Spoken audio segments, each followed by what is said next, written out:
পাহেলগামের অপূর্ব সৌন্দর্য উপভোগ করতে করতে শেয়ার গাড়িতে মাথাপিছু 150 টাকা দিয়ে চলে আসতে হবে চন্দনবাড়িতে, একেবারে ভোর 4টে সাড়ে 4টের মধ্যে। এই হচ্ছে চন্দনবাড়ি। এখান থেকে 70-80 টাকা দিয়ে একটা লাঠি কিনে নেবেন, যেটা যাত্রাপথে আপনাদের কাজে লাগবে। এরপর চন্দনবাড়ির চেকপোস্টে যাত্রা কার্ড দেখিয়ে চেকিংয়ের পরে শুরু হবে অমরনাথ যাত্রা। এই হচ্ছে চন্দনবাড়ির চেকপোস্ট।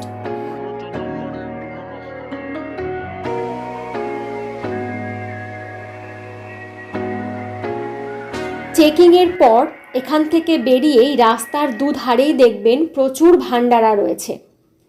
এইগুলো হচ্ছে চন্দনবাড়ির ভান্ডারা। এখানেই সকল পুণ্যার্থীরা ব্রেকফাস্ট করে যাত্রা শুরু করে।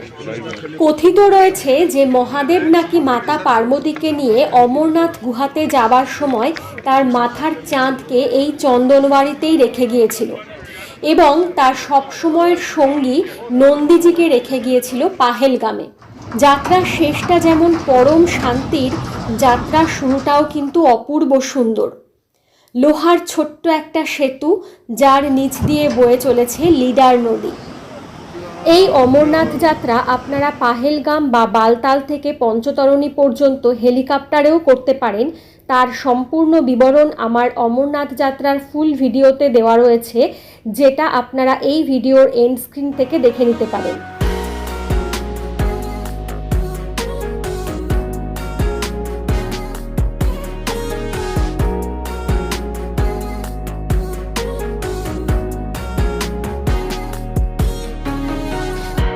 যাত্রা শুরু করে প্রায় 2 কিলোমিটার হাঁটার পরে দেখুন এখান থেকে চন্দনবাড়ির দৃশ্য।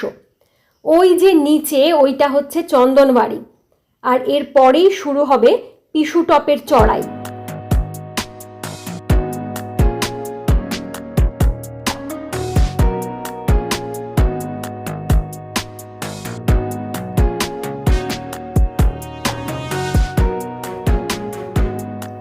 যত এগোতে থাকবেন চারদিকের প্রাকৃতিক সৌন্দর্য আপনাকে তত বেশি করে হাতছানি দেবে। মাঝে মাঝেই সবুজ পাহাড়ের বুক চিরে নেমে এসেছে পাহাড়ি ঝর্ণা, কোথাও আবার উঁচু বরফ জমে রয়েছে আর তার পাশ দিয়ে বয়ে চলেছে পাহাড়ি নদী, তো কোথাও আবার রাস্তা অসম্ভব রকমের চড়াই, যেমন এই পিসুটপের রাস্তাটা। চন্দনবাড়ি থেকে 1-1.5 কিলোমিটার হাঁটার পরেই রাস্তাটা ভীষণ রকমের চড়াই হয়ে গেছে। কথিত আছে এখানেই নাকি মহাদেব পিসু অসুরের সাথে যুদ্ধ করে তাকে পরাজিত করে অমরনাথ গুহাতে গিয়েছিলেন। এই পিসুটপের উচ্চতা সমুদ্রপৃষ্ঠ থেকে প্রায় 11,000 ফিট উঁচুতে। এইখানে প্রায় 4-5 কিলোমিটার রাস্তা অনেকটা খাড়া রাস্তা। এই যে দেখুন, এইটা হচ্ছে পিসুটপের একটা নাম না জানা বড় ঝর্ণা।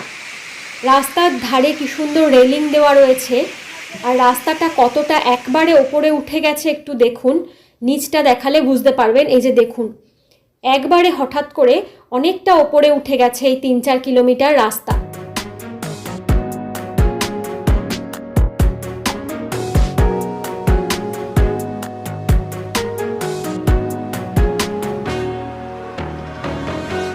এই হচ্ছে পিসুটপের ভান্ডারা।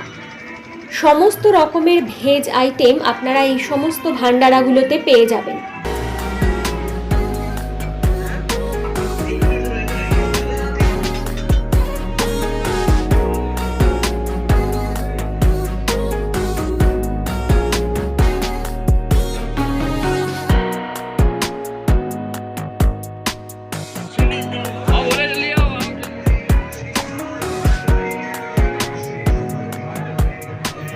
অনেক সময় আবহাওয়া খারাপ থাকলে বা কেউ কোনো অসুবিধায় পড়লে কিন্তু এই ভান্ডারাগুলোতে থাকার ব্যবস্থা করে দেওয়া হয়। পিসুটপের ভান্ডারা ছেড়ে বেরোলেই এইটা হচ্ছে নাগাকোটি যাওয়ার রাস্তা, আর এই রাস্তার ধারেই নাম না জানা এক অপূর্ব সুন্দর ঝর্ণা বয়ে চলেছে, আর এই ঝর্ণার জলটা রাস্তার ওপর দিয়ে গিয়ে সোজা পড়েছে পাশের উপত্যকাতে, যেখানে বয়ে চলেছে শেষনাগ নদী।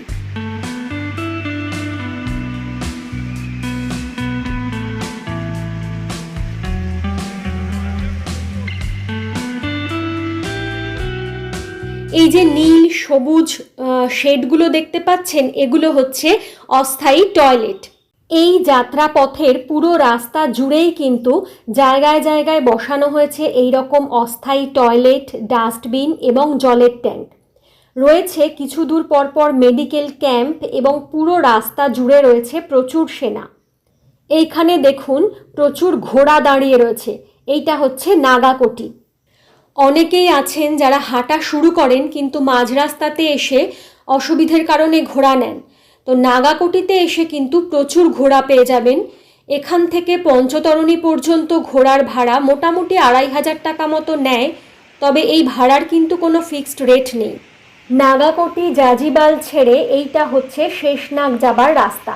বাঁদিকে রয়েছে উঁচু পাহাড় আর ডান দিক দিয়ে বয়ে চলেছে শেষনাগ নদী।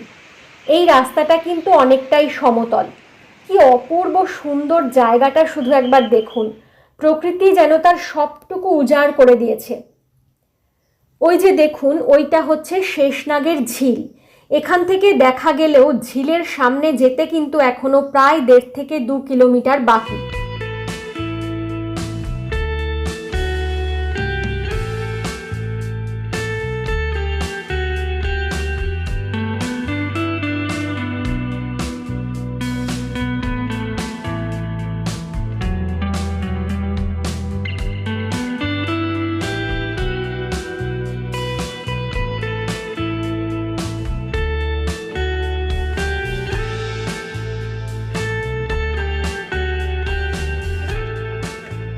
এই হচ্ছে শেষনাগ ঝিল। কথিত আছে মহাদেব নাকি মাতা পার্বতীকে নিয়ে অমরনাথ গুহাতে যাবার সময় তার গলার সাপকে এখানেই ছেড়ে গিয়েছিলেন। এই লেকটিকে ঘিরে রয়েছে দেখুন 7টি পাহাড়ের চূড়া।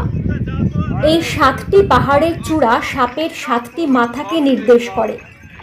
আজকের রাত্রিবাস কিন্তু এখানেই করতে হবে। এখানে টেন্টের ভাড়া মাথা পিছু 500 থেকে 600 টাকা মতো পড়ে। এইগুলো হচ্ছে এখানকার টেন্ট।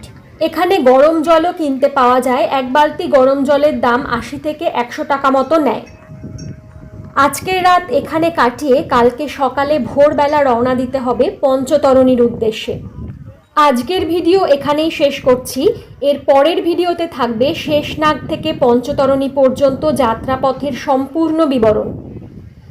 ভিডিওটি ভালো লাগলে কমেন্ট করে জানাবেন এবং পাশে থাকবেন।